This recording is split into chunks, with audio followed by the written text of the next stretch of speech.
European allies France and Italy are at loggerheads. The relationship has been so strained in more than 7 decades. France recalled its ambassador to Italy last night. This is the first withdrawal of a French envoy to Rome since the Second World War. What was the trigger? Verbal attacks from Italy's political leaders. Both the Deputy Prime Ministers of Italy, Luigi Di Maio of the Five Star Movement, and the far-right Matteo Salvini. They have both criticized the French president in recent months. Both leaders have hit out at President Macron over a range of issues, from immigration to the Yellow Vest protests. Di Maio took this one step further. A Deputy Prime Minister of Italy met with leaders of the Yellow Vest movement of France. No wonder Paris is angry. Ça fait depuis plusieurs mois l'objet d'accusations répétées, d'attaques sans fondement de la part de 2 membres du gouvernement italien, les 2 vice-présidents du Conseil italien, et M. Salvini. Il y a eu un appel à voter contre le président, à soutenir un mouvement des Gilets jaunes, à mettre en cause l'action de la France en Afrique. Et puis il y a eu la venue de M. Di Maio en France. Et quand un ministre d'un gouvernement étranger se rend en France, France says the recall is temporary. It was needed to make Italy realize its mistake. But the implications may be far-reaching. The situation has led to tensions between the two traditionally close allies. On a rappelé notre ambassadeur pour avoir une consultation. Ça n'est pas un rappel permanent. Il était important de marquer le coup parce que d'abord l'Italie est un partenaire et est un allié historique de la France. Et puis c'est aussi un des pays fondateurs.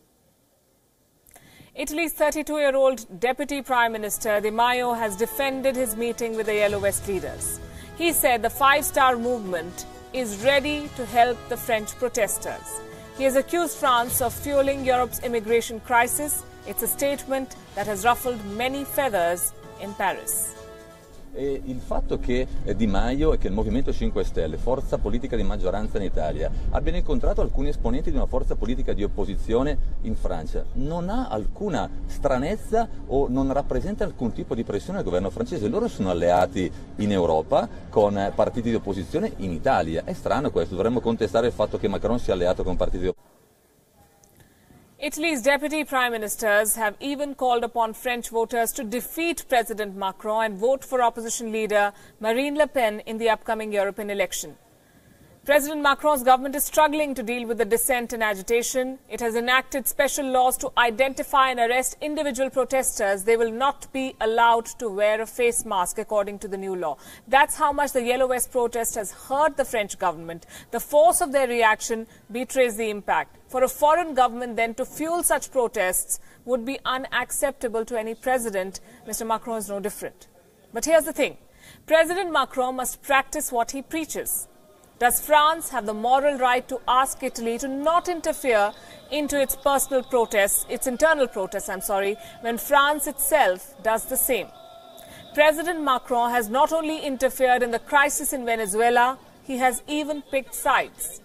Like the Yellow Vest protesters, the protesters against President Maduro of Venezuela are not elected representatives. Shouldn't France then keep out of it? Let's now come to Italy.